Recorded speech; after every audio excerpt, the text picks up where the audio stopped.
Hey Mustangs, in this video we're going to be taking a look at the internal anatomy of a squid. This is going to be really simplified. If we had a preserved specimen, we could actually see a lot more, but we're going to do our best, the best that we can with the specimen that we have here. So I'm going to turn this guy over. If you remember from the external anatomy video, we actually see that we have the head-foot region here, the visceral mass up here. This is the dorsal, this is the ventral, this is the whole anterior side. I'm going to turn it over to the posterior side here. Okay, so here we have the posterior side. Remember, the easiest way to identify the posterior side is when you find the siphon. So here is the siphon right here. So I'm going to cut open the mantle up here to reveal the mantle cavity and the internal organs of our visceral mass here.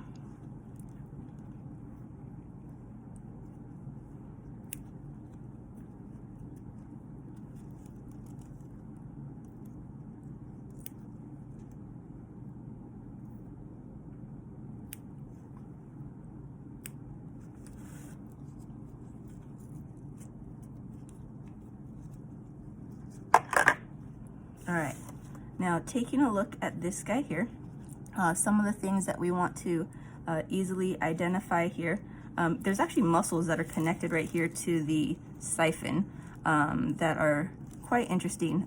They are actually used to direct, so you can see the little strands coming up right here. Those are actually used to direct the positioning of the siphon, so that way they can control the direction of their swimming. Right here on the left and the right, so you see right here, these structures coming down, those are the gills. So those are the gills on the side there. Right here,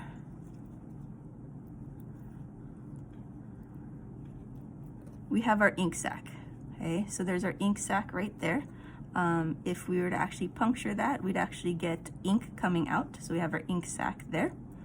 And then we also have, it's a little bit hard to tell on this guy here. Let me see what I got.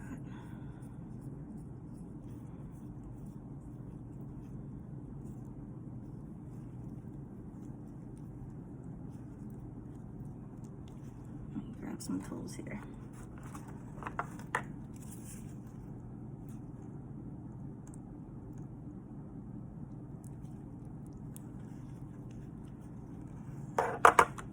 Trying to identify the hearts. I don't think we're going to see this on this specimen here. But at the top of each gill is actually a heart. So there's a heart for each gill, and then there's also a systemic heart as well. The systemic heart is the one that controls the blood flow out to the whole body. Now remember, there's two main types of circulation. You have open circulation and closed circulation. Cephalopods like these guys have closed circulation, so that systemic heart has blood vessels leading away. The blood stays within the blood vessels the entire time, and then returns back to the heart. So they have a closed circulatory system here.